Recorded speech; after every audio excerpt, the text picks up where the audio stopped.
Okay, so are we at the point where we can chalk up all TSM's success to cheating? I mean, they switched POIs when he got there. Like, I don't know. Yeah, all right, I'm done. I'll sound the horn. The Pro Apex community led by Sweet and Dropped are up in arms over the fact that some teams have been gaining a competitive advantage for a long time. A lot of people have said that teams like TSM, Furia, Team Liquid, and Alliance have broke the ALGS rules by data mining zone exclusion maps. That's a map of all the places where the zone cannot end. The idea being that if you're able to data mine this information, you can know exactly where the zone cannot end. Therefore, you can have a rough idea where the zone will end. Respawn changes the zones a lot with every update, adding new zones, taking away zones, and even adding some old zones back. Theoretically, you could data mine this information after every patch and tell your teams every single zone that's changed.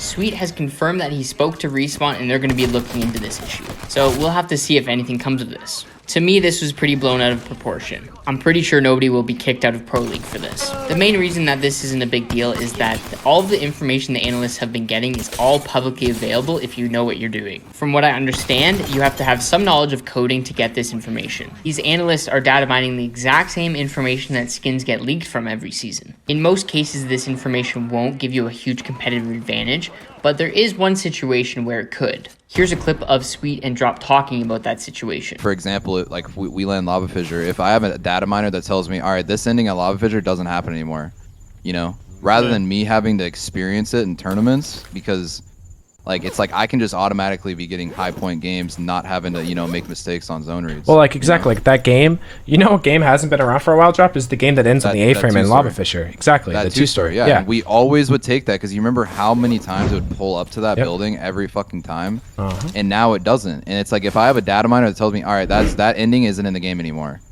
right? It's just like it's so much easier for me to just like pick a building or pick a spot.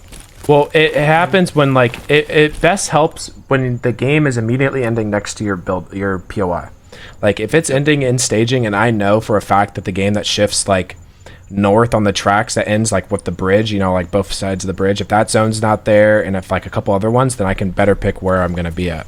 I can't help thinking that part of the reason why pros feel so strongly about this is they feel a little bit spurned by having this information available to them but not having used it. TSM's coach Raven went as far as to say any analyst that wasn't doing this for their team was worthless. This information was publicly available and not everybody was using it. So yeah, I would feel some type of way too. In my opinion, if it's available to everybody, it is 100% fair game. What do you guys think?